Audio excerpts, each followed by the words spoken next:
Hi, Sean here with another quick hit. I want to wrap up my series of sorts on exposition and how to deal with exposition in a way that isn't just a big exposition information dump, that isn't boring, that doesn't stop the storytelling in order to be able to do exposition.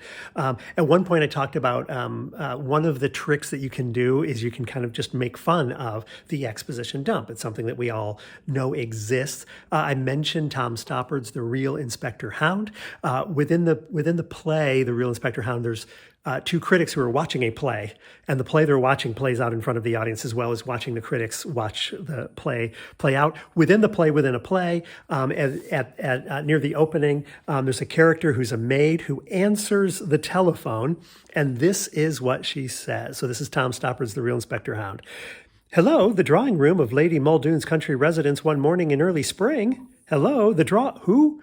Who did you wish to speak to? I'm afraid there is no one of that name here. This is all very mysterious, and I'm sure it's leading up to something. I hope nothing is amiss, for we, that is Lady Muldoon and her house guests, are here cut off from the world, including Magnus, the wheelchair-ridden half-brother of her ladyship's husband, Lord Albert Muldoon, who 10 years ago went out for a walk on the cliffs and was never seen again, and all alone, for they had no children.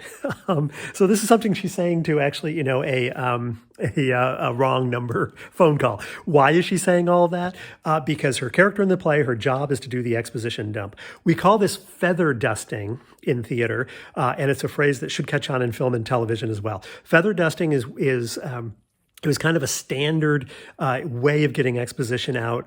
It was the opening scroll of its time in the well-made play era. And it's called feather dusting because the play would start with two maids who are on stage dusting the office. And while they're dusting the office, one of them says, "Oh, today's such an exciting day." And the other one says, "Well, why is today an exciting day?" And the other one says, "Oh, because." And then they do that whole thing of, because Lady Muldoon is throwing a party today for her young niece, Mrs. Muldoon, Miss Muldoon just turned 16. She's in love with the stable boy, but the stable boy, of course, cannot marry her. So the Mrs. Muldoon is hoping to find her a really good lover. Like, for example, the neighbor, Prince Albertink, who, when he was 5, fell off the horse and has had that horrible limp ever since, and just kind of goes on and on, gives all the exposition, right? It's really obvious feather dusting. Avoid feather dusting. Okay, so with exposition, we've talked about several techniques. I've got my list here.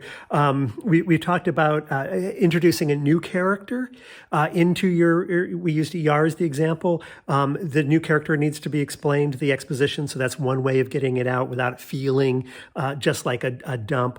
Making it a plot point. We used con man for that. Mask the narration and attitude. We talked about pushing daisies with that. Give the exposition a ticking clock. There's a timeline to it, which gives an urgency to it, which helps to mask the feel of it being just an information dump. We talked about run, Lola, run for that. Reveal just what is needed and wait and reveal it when it's needed.